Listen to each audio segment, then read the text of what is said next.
The theme of loneliness and abounds the poem Darkling Thrush. Its setting is very isolated from the mainstream of life. Very bizarre, very mundane setting. The poet's choice of words creates an atmosphere of separation from the rest of the world. It is as if it taken in a very isolated place. The heat is described very mundane, rugged, lifeless. Okay, so it's desolate, weakening, haunted, and even dregs the very low elements in the poem. Okay, however, gradually there comes a change in seeing the thrush and its ability to find and create beauty in the joyless landscape allows the narrator to embrace the poet he can find in his own heart. So from lifelessness, it's going slowly with the song of the thrush. It's bringing some elements of hopefulness. Like begin initially, the poet is sorting up with a very sad, monotonous tone, and from there he is finding some elements of goodness in the thrush's song. Actually, in the first stanza, we are introduced to the narrator in the first person, I, leaning against the wooden gate, the thrush, I mean, surrounded by bushes and trees on a wintry and isolated evening. This pose is traditionally a thinking pose of the poet who conveys his thoughts and feelings of being stressed by the imagery frost. It's in a frosty evening, a dark, abundant, lifeless evening. Spectre, grey, dregs, desolate. See, these words have been coined over there in the poem. Weakening and broken. This imagery suggests death, ghostly and cold. The broken lyres is a classic image of disharmony and perhaps points to the lack of joy in the poet's vision of life. In the second stanza, the distinct land depicts the end of the century as the grey clouds and wind enclose the last of the century like a coffin of to a corpse. Life is shrunken hard and dry, and every other being on earth appears as hopeless and numb. So we can understand that the poet here mentions the gradual deceasing, decaying of humanity through these lines. The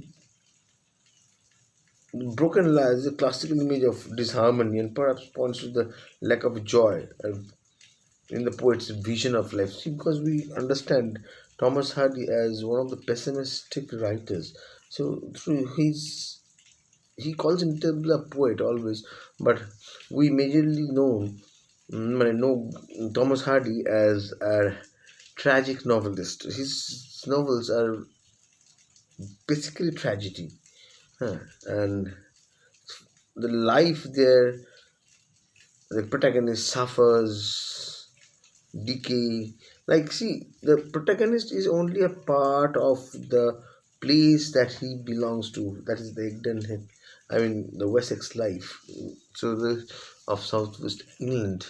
So that place is more or less brought again and again in his poetry. So we can understand that Thomas Hardy over here is a poet who always brought in the elements from his own surroundings. And here in the Darkling Thrush also, through the thrush's song, we can understand, we can see Hardy's treatment of nature, basically treatment of nature. Without nature, Hardy is nothing. And the element of tragedy and the nature, they go coincide, place to place, hand in hand, always with Thomas Hardy.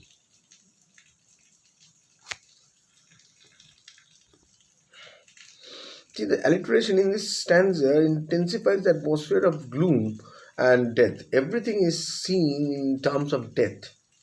Sharp features of a dead body, centuries corpse. See, the centuries corpse is an alliteration. Centuries corpse. C and C. Crypt, death lament, shrunken, hard and dry, favorless. See, fatherless. This it seems that it is not just the death of the old century. Like it's the old heath, it's the old Wessex, the old countryside, the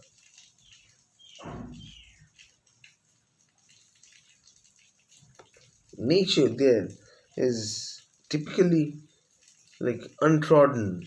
Nobody visits there. Huh.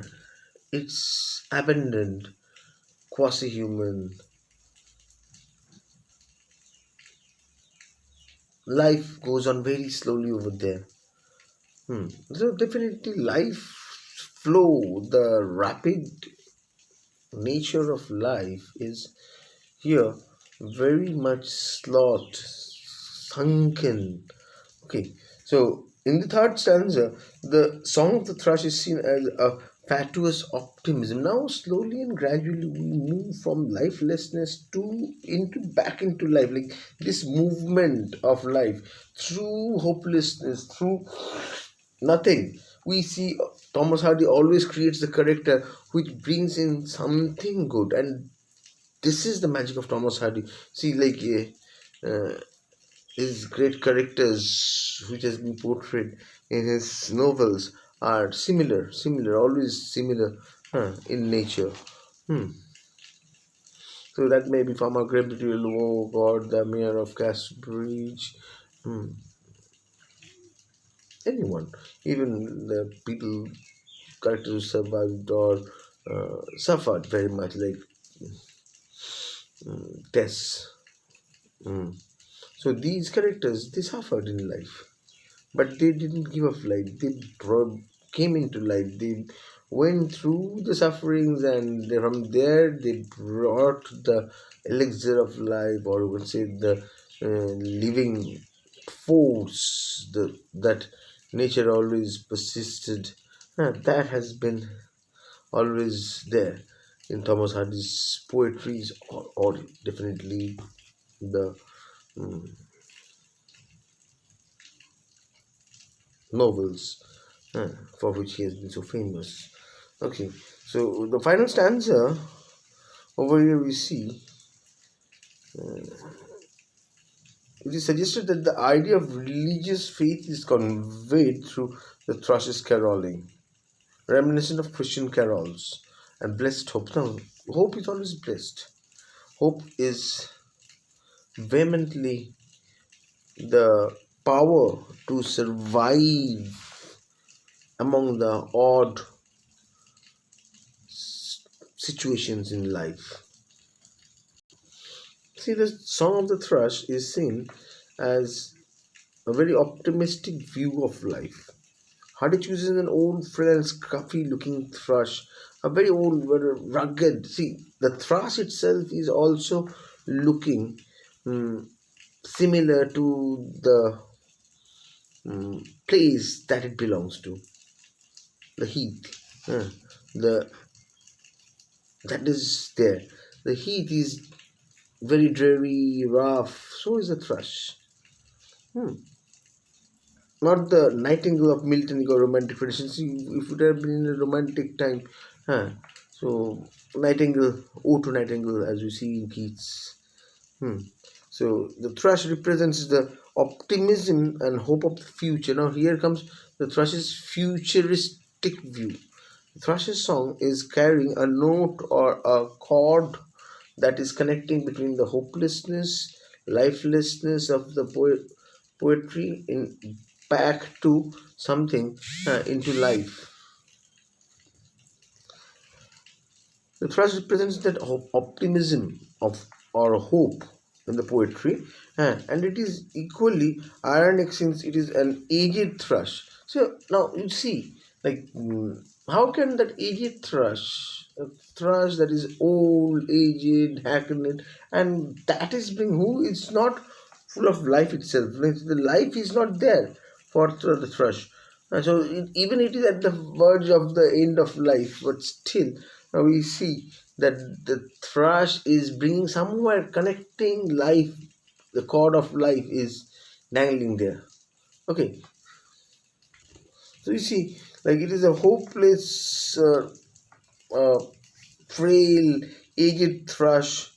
But see, this irony, though it's ironic to see such thrush, the character which is treated, and this thrush, as if it is also a part of the nature of that what Hardy portrays in his novels. Basically, the rough people, the working class, people who are earning their bread through hardness, the sufferings. These are the things that what Hardy cannot get rid of, and this is exactly again been portrayed through this thrush. Okay, so last part we see this Thrush's song is carrying a sort of a good vibe, sort of mm, virtue. All these things are mm, what we get in these Thrush's songs over here. There's faith, hope, charity, love. See, the last of all, we come with the title. The title of the Darkling Thrush is a contradiction because it seems as if the thrush would be a hopeless and gloomy one because of the word darkling. See, the word dark is always there. The dark is there. Word dark is the darkling thrush. Okay, so what darkling, and but in reality, it is the speaker who is hopeless and in a gloomy one. The thrush is bringing the good note. Or see, the thrush is singing. It's only an element of nature. It's only a part of nature. It may be the other part may be bleak. See, the other part may be bleak, but the thrush is itself carrying something, some good vibes. It is carrying a good vibes or not is not the question, but the thing is that this is how the poet is perceiving the song of the thrush, which is actually bringing a cheerful note in this poem.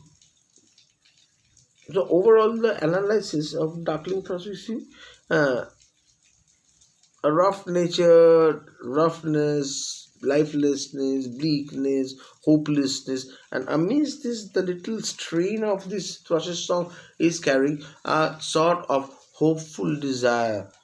The urge of living is not lost, and that is what the song of the thrush is meaning in the poem The Darkling Thrush.